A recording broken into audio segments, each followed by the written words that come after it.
Hey, what's going on, vets? Markel here, back with another video.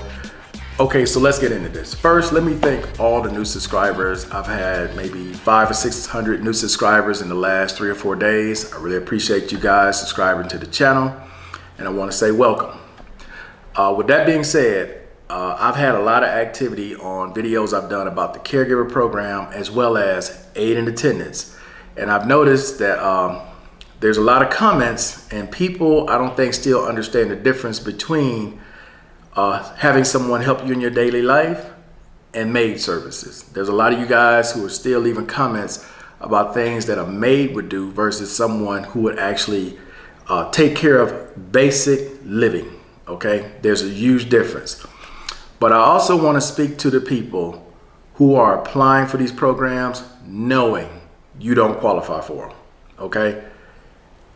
The thing about our government is our government will allow you to hang yourself.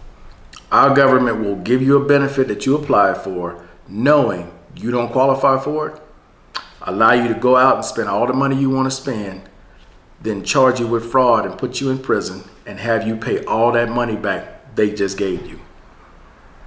Okay?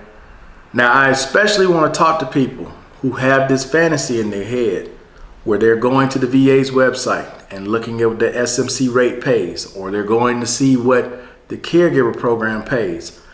I want to paint a picture for you guys to understand that people who receive those benefits are not living the same type of life you have in your head or the same type of life you're living right now. People who receive the caregiver program or aid in attendance, they're not out every day. They're not out every other day. They're spending between 70 and 80% at home.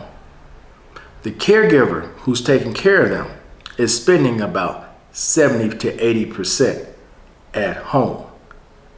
They're not out going to different places all over the globe or traveling or taking cruises, doing all those types of things. No, they're not.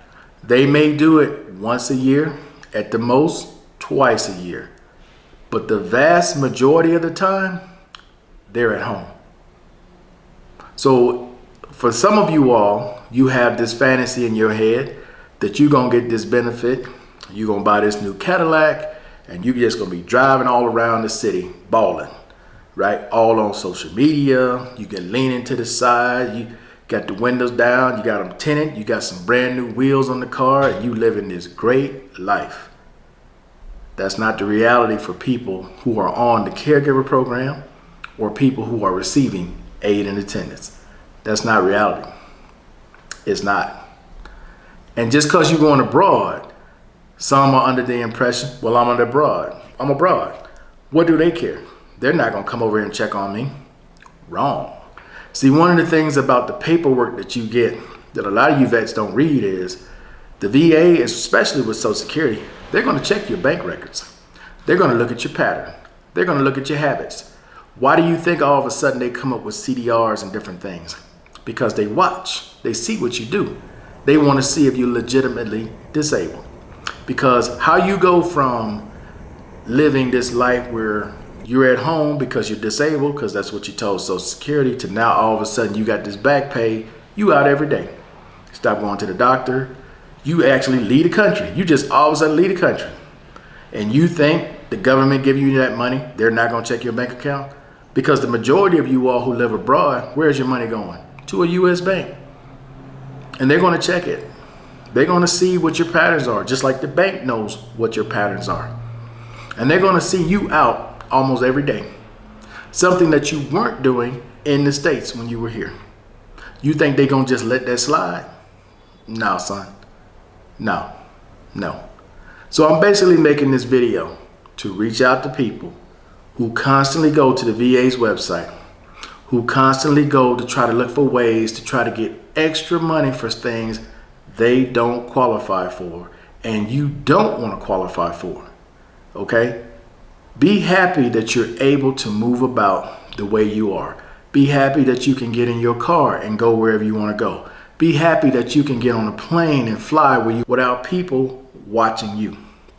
Because I can guarantee you, people who are on those disabilities, like myself, we don't want to be on this.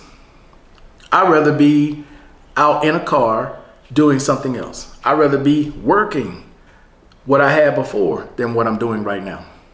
But for some of you all, you're not gonna get it until it's too late. When they put those jail cell bars behind you and you in there and you got time to think, why did I do this? When I had what I wanted, I was being greedy. It's too late at that point. So I'm just trying to put information out there to share with my fellow veterans, male and female. Know what you're applying for. And with that being said, guys, that's it. I'm out. Peace.